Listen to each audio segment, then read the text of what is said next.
Hi ma'am. Hello. ఎలా ఉన్నారు ma'am? Fine. ఈరోజు మాకు చాలా ఆనందంగా ఉంది. ఈరోజు మీతో ఇంటర్వ్యూ చేస్తున్నందుకు చాలా ప్రౌడ్‌గా ఉంది. సో మ్యామ్, ఫెమీ రైట్స్ అంటే ఏమిటి? అసలు ఎందుకు స్టార్ట్ చేశారు? ఫెమీ రైట్స్ అంటే ఏమిటి అని చెప్పాలంటే దానికి ఫస్ట్ పాయింట్ నేను చెప్పాల్సింది ఏంటంటే I was inspired by she caps. Yeah! So she caps అనేది ఒకటి నేను హైదరాబాద్లో చూడటం జరిగింది 2018లో. సో అప్పుడు నాకు చాలా ఇన్స్పైరింగ్గా అనిపించింది. ఉమెన్ ఫర్ ఉమెన్ అంటే ఒక secured rights women for women అనగానే మనకు ఒక రకమైన safety and security and comfortable అనిపిస్తుంటుంది. సో అది నాకు చాలా మనసుకి చాలా నచ్చింది. ఆ ప్రాజెక్ట్ ఎట్లాగైనా మనం విశాఖపట్నంలో కూడా తీసుకురావద్దామని నేను ఇది 2019లో డ్రాఫ్ట్ చేయడం జరిగింది. 2020 నుంచి దీనికి ప్రయత్నాలు సన్నాహాలు మొదలైనాయి. బట్ కోవిడ్ వల్ల 2020, 2021లో ఏం చేయలేకపోయాము. 22లో క్యాబ్ ట్రైనింగ్ అన్న ప్రోగ్రామ్ ఒకటి పెట్టడం జరిగింది. సో దాంట్లో కొంతమంది మహిళలు ముందుకు వచ్చారు. బట్ అన్ఫార్చునేట్లీ ఎవరు అంత ఛాలెంజ్ని తీసుకోలేకపోయారు.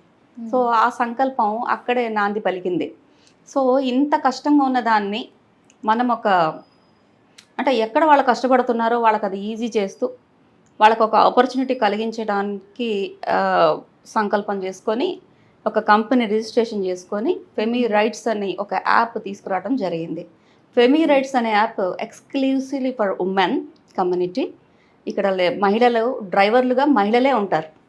సో ఇదివరకు క్యాబ్స్ కోసమే ఆలోచించిన నేను వై నాట్ మనం ఆటోలు, టూ వీలర్లు అండ్ కార్లతో సహితం ఈ యాప్ని తీసుకురావడం జరిగింది. సో ఫెమీ రైట్స్ అంటే it's a app designed for women and driven by women. Madam, if you don't mind, ఈ జనరేషన్లో జెండర్ బయాస్ లేకుండా ముందుకెళ్తున్న తరుణంలో మీరెందుకు మళ్ళీ ఉమెన్ టు ఉమెన్ లైక్ మళ్ళీ జెండర్ రిస్ట్రిక్షన్స్ ఎందుకు పెడుతున్నారు? లైక్ ఏంటి రీజన్ ఏంటి అసలు? Very good question and valid question and I should answer it also.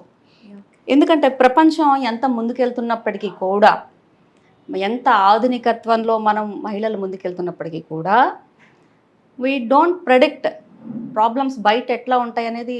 Problems లేవని ఎవరైనా చెప్పగలరా? చెప్పలేము. సో బస్సులో ప్రాబ్లమ్స్ లేవా? ట్రైన్లో ప్రాబ్లం లేదా? ఎక్కడ ప్రాబ్లం లేదు? ఆటోలో ప్రాబ్లం లేదా? Even I don't want to say the company name, but two వీలర్గా వచ్చి సర్వీసెస్ అందిస్తున్నప్పుడు ఒక మెయిల్ వస్తుంటే ఒక ఫీమేల్ వెళ్ళిపోతున్నప్పుడు అక్కడ ప్రాబ్లం లేదా? ఒక తండ్రిని అడగండి, ఒక హస్బెండ్ని అడగండి, ఒక మదర్ని అడగండి, ఒక సిస్టర్ని అడగండి. చూస్తూ చూస్తూ ఈ ఈ పాశ్చాత్యమిక పోకడలు అంటే ఈ వెస్టర్నైజ్ కల్చర్ మనలో ఇన్ డెప్త్కి రూట్స్ వరకు వెళ్ళిపోతుంది. మరి దీన్ని మనం ఆపగలమా లేదా? ఆపే ప్రయత్నం చేద్దాం కదా. అంటే ఒక దోవ మనం చూపిస్తే, ఒక వే మనం ఒక ఆప్షన్ చూపిస్తే, ఇప్పుడు అక్కడ ఫీమేల్ డ్రైవర్స్ లేరు కాబట్టి మేల్ డ్రైవర్తో వెళ్ళిపోవాల్సి వస్తుంది. అదే ఫీమేల్ డ్రైవర్స్ని ప్రొవైడ్ చేస్తే nobody will switch that. So ఆ ప్రయత్నం మేము చేస్తున్నాం. ఒక తల్లిగా నేను ఆలోచించేదే, ప్రజలు అందరూ తల్లులుగా ఆలోచిస్తారు, తండ్రులు ఆలోచిస్తారు, బ్రదర్స్ ఆలోచిస్తారు, హస్బెండ్స్ కూడా ఆలోచిస్తారు. ఉమెన్ సెక్యూరిటీ మనం ఎంత ప్రొవైడ్ చేసుకోగలిగితే ఆ సొసైటీ అంత బాగుంటుంది. ఐ డోంట్ సే విశాఖపట్నంలో మనకి ఇలాంటి వాతావరణం లేదు. బట్ ఇది నేను ఇక్కడ ఫౌండర్గా ఉన్నాను కాబట్టి విశాఖపట్నంలో లాంచ్ చేస్తున్నాం. కానీ ఈ app all over the globe వెళ్తుంది, ఆల్ ఓవర్ ఇండియా వెళ్తుంది, and maybe all over globe కూడా వెళ్ళొచ్చు. సో అంత లాంగ్ విజన్లో మనం, అంత సూపర్ విజన్లో మనం దీన్ని డెవలప్ చేసుకుంటూ ఎస్టాబ్లిష్ చేస్తున్నాం. ఇదంత ఈజీ అయిన జాబ్ కూడా కాదు. జనరల్గా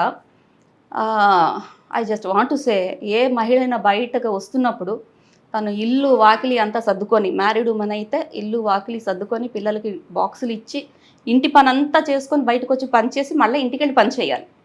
సో అక్కడ హై ఛాలెంజ్ ఉందన్నమాట, చాలా ఛాలెంజింగ్. అంటే again this is a driving field.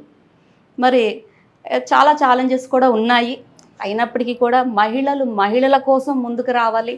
తద్వారా ఎక్కడైతే ఇబ్బంది పడుతున్నారో, ఎవరైతే ఇబ్బంది ఉంటుందమ్మా, చిన్న వయసులో జరిగేవి జీవితం మీద ప్రభావం ఉంటుంది. అంటే స్కూల్కి వెళ్ళే ఏజ్లో కానీ, కాలేజీకి వెళ్ళే ఏజ్లో కానీ, వర్కింగ్ స్పేస్లో కానీ ఇది ఎవరికి చెప్పుకోలేరు. నాకు ఇలా ఇబ్బంది కలిగిందని కూడా నోరు తెరిచి చెప్పుకోలేని పరిస్థితి ఉంటుంది. ఆ మెచ్యూరిటీ రావాలంటే 30-40 ఏళ్ళు రావాలి. ఈ 30-40 లోపల పిల్లలు ఉమెన్ కూడా చాలా సఫర్ అవుతారు. అది నా నాలెడ్జ్కి నేను చాలా చాలా చాలా విన్నాను, చాలా చూశాను. సో ఇట్లాంటి ఒక మనకి ఒక వే వేసుకోగలిగితే, ఒక ట్రాన్స్పోర్ట్ సిస్టమ్ మనం తెచ్చుకోగలిగితే, ఎవరైతే ఇబ్బంది పడుతున్నారో గుండె ధైర్యం ఉన్న మనుషులు వెళ్ళిపోతారు, ఎలాగైనా వెళ్ళిపోతారు.